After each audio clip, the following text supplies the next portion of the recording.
Hello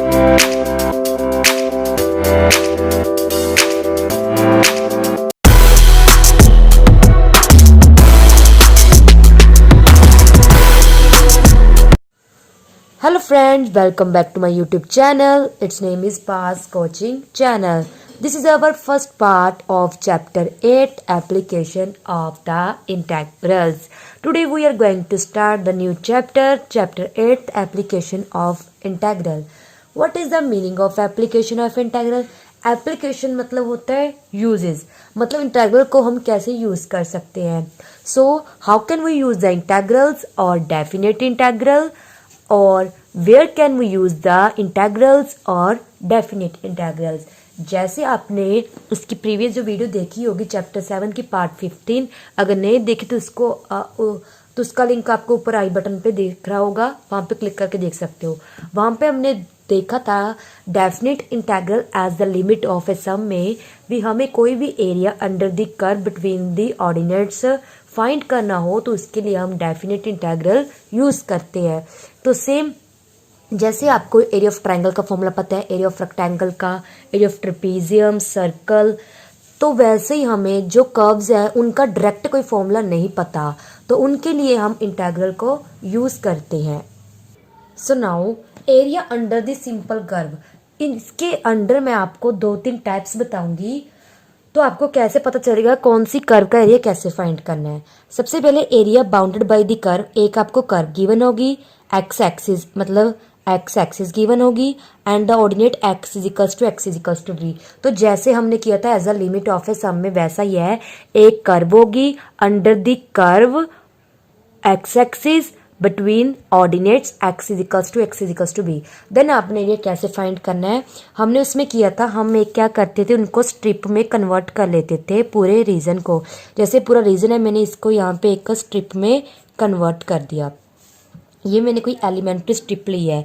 अब ये मेरी एक्स एक्सिस है ना, इसको हमने वहां पे एज अ एच कंसीडर किया था. एच क्या होता है? चेंज. हमने कितना डिस्टेंस मतलब कितना चेंज किया, कितने स्टेप हम आगे गए, तो चेंज को हम यहाँ पे लिखेंगे डी एक्स. तो ये मेरी पूरी वैल्यू क्या होगी? D x. ये हमें पता है यहाँ से लेके यहाँ तक की वैल्यू क्या होगी हमारी पूरी, ये एक्स एक्सिस होगी, और ये हमारी पूरी वैल्यू है वो कौन सी होगी, जो वाई एक्सिस को cut parallel to y axis है. तो कहने का मतलब ये मेरा जो पॉइंट है, अगर यहाँ पे मेरा कोई एक्स पॉइंट है उसके कोरेस्पॉन्डिंग यहाँ मेरा कोई एफ एक्स होगा जिसको आप वाई ले सकते हो. ठीक है, ये पॉइंट अगर एक्स है, ये इनपुट होती है, फंक्शन में पुट करने के बाद वो एफ एक्स बन जाती है जिसको आप वाई भी लिख सकते हो. तो हम क्या लिखेंगे यहाँ पे, तो मैंने जो एलिमेंट्री स्ट्रिप पे कंसीडर किया है, इसकी हमने लेंथ क्या ले ली y, और इसकी जो विड्थ है, विड्थ मतलब ये कितनी है टोटल, dx ले ली. अब हमने क्या निकालना है, एरिया ऑफ एलिमेंट्री स्ट्रिप.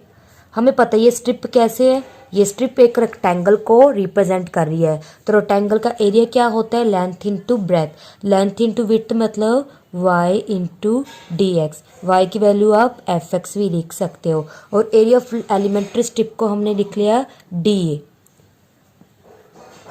अब हमें पता है ये तो एरिया एक एलिमेंट्री स्ट्रिप का है, बट हमें पता है जो टोटल एरिया है वो इसी तरह की क्या है, इनफाइनाइट जो वर्टिकल स्ट्रिप होगी आपकी, ये वर्टिकल स्ट्रिप है ना because parallel to y axis है, तो इसी तरह वर्टिकल स्ट्रिप्स के कॉरेस्पॉन्डिंग हमारा जो टोटल एरिया है, टोटल एरिया ऑफ रीजन हम क्या ले लेते हैं, यहाँ पे कोई पॉइंट ले लो, ए बी सी डी, ये पूरे रीजन का मैंने एरिया फाइंड करना है. तो total area of region A B C, हमने डेफिनेट इंटीग्रल में क्या किया था, इंटीग्रेशन ऑफ फ्रॉम, यहाँ से स्टार्ट हो रहा है x a x equals to B.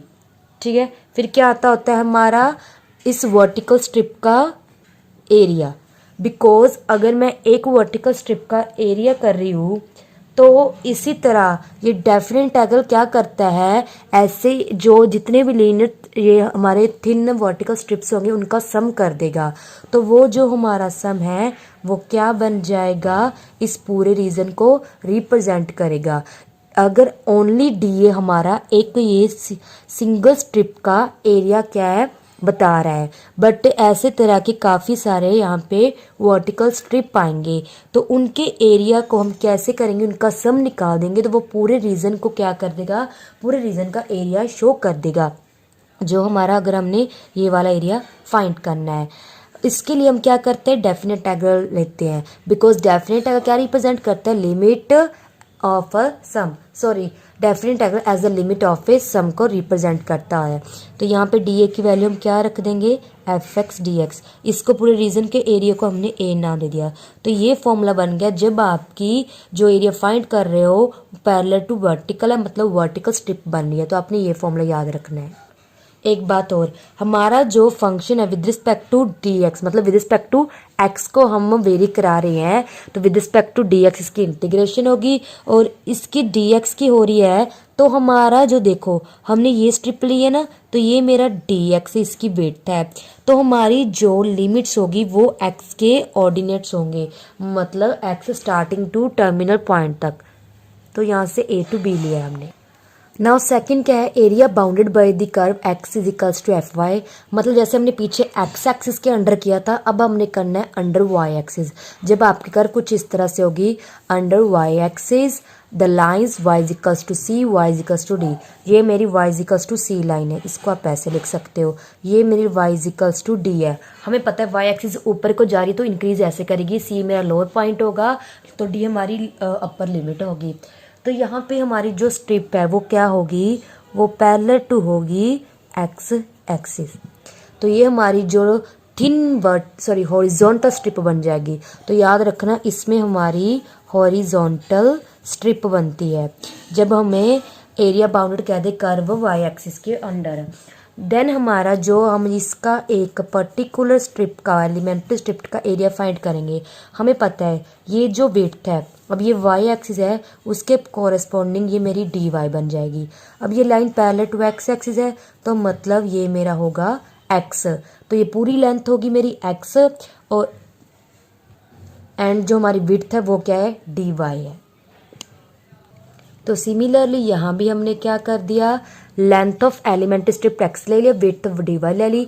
अब इस पर्टिकुलर एलिमेंट्री स्ट्रिप का एरिया कर निकालेंगे, ये बिकॉज एक रेक्टेंगल को रिप्रेजेंट कर रही है, लेंथ इनटू विड्थ, तो एक्स डी वाई इसका हमारा एरिया ऑफ एलिमेंट्री स्ट्रिप निकल आया, जिसको हम डी ए से डिनोट करते हैं। और हमने पूरे रीजन का एरिया निकालना है, उसके लिए हमें क्या यूज़ करना पड़ेगा, जैसे रीजन का नाम मैंने एल एम एन पी रखा है, तो एज ए डेफिनेट इंटीग्रल। अब यहाँ पे हमारा क्या आएगा, डी ए। अब देखो मेरा वाई सी से डी वेरी कर रहा है, तो यहाँ पे सी से डी आएगा। अभी मैं आपको बताती हूँ, डी ए की वैल्यू मैंने एक्स डी वाई पुट कर दी। अब देखो ये मेरा विद रिस्पेक्ट टू वाई को शो कर रहा है, मतलब डी वाई इंटीग्रेशन हो रहा है, तो यहाँ पे मेरी लिमिट्स भी काम वेरी करेगी, वाई की वैल्यू इसको ही रिप्रेजेंट करेगी, वेरी करेगी। That's why y equals to c to d था, तो सी को डी लिखा है। तो आप याद रखना, अगर यहाँ पे डी एक्स है तो लिमिट आपकी एक्स की वेरी करेगी, अगर with respect to d y है तो वाई की वेरी करेगी। ये हमारा हो गया area bounded by the curve, अब X equals to F Y, Y axis and the line. अब नेक्स्ट हमारा क्या है, when the curve under consideration is below X axis, मतलब बिलो एक्स एक्सिस की जो हमारी कर्व आ जाए तब हमने कैसे डिस्कस करना है एरिया।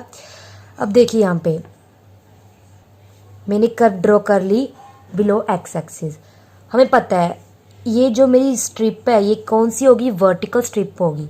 तो यहाँ पे ये तो हमारा जो डिस्टेंस है, जो एच है, जो चेंज है, डी एक्स ले लिया, एक्स इसकी लिमिट है। बस यहाँ पे सिर्फ एक बात का फ़र्क है, जो मेरी ये पैरेलल टू लाइन वाई है, बिकॉज ये curve y equals to f x है ना, मतलब ये मेरा वाई जो एफ एक्स है वो आ गया फोर्थ क्वाड्रेंट में, और इस क्वाड्रेंट में ये वाई क्या होता है, नेगेटिव, मतलब यहाँ पे एफ एक्स क्या होगा, नेगेटिव होगा।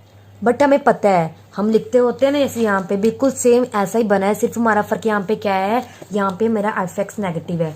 अगर मेरा एफ एक्स नेगेटिव हो गया तो मेरा एलिमेंट्री स्ट्रिप का एरिया नेगेटिव हो गया, तो अगर मैं सभी स्ट्रिप को ऐड करूंगी तो मतलब टोटल रीजन का एरिया नेगेटिव हो गया। हमें पता है area will always area always क्या होता है, हमारी एक पॉजिटिव क्वांटिटी होती है। दैट्स वाई हम क्या करेंगे, यहाँ पे हम बिल्कुल सेम यही ऐसे ही स्टेप पर इसको यूज़ करेंगे, बस एंड में हम एब्सोल्यूट वैल्यू को कंसीडर करेंगे।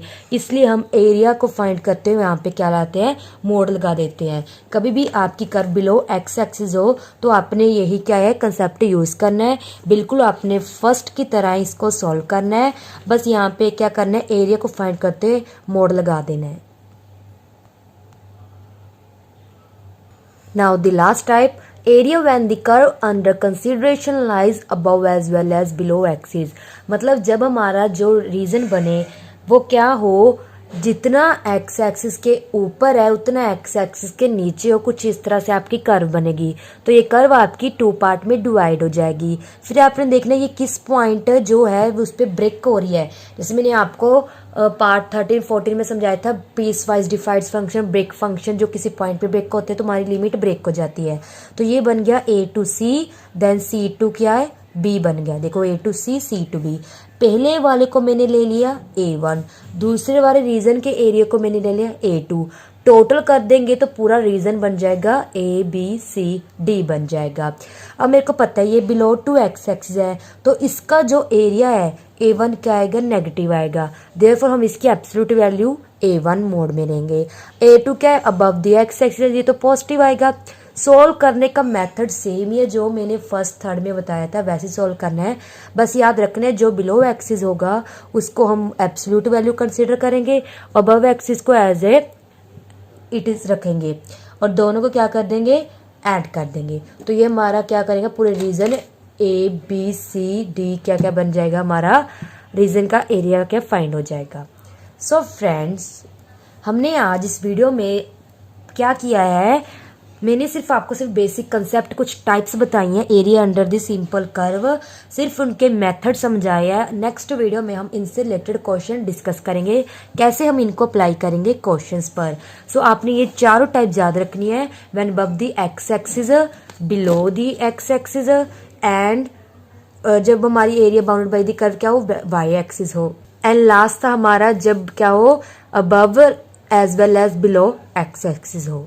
सो फ्रेंड्स, आज का टॉपिक यहीं पे कंप्लीट होता है, तो इस वीडियो को मिस मत करना, अच्छे से समझ लेना। उसके बाद आपके क्वेश्चन जैसे 2-2 मिनट में आपके जो लेंथी सब्जेक्टिव क्वेश्चन है वो सॉल्व हो जाएंगे। उसके बाद इंटेग्रेशन तो आपने चैप्टर 7 में अच्छे से कर ही लिया था।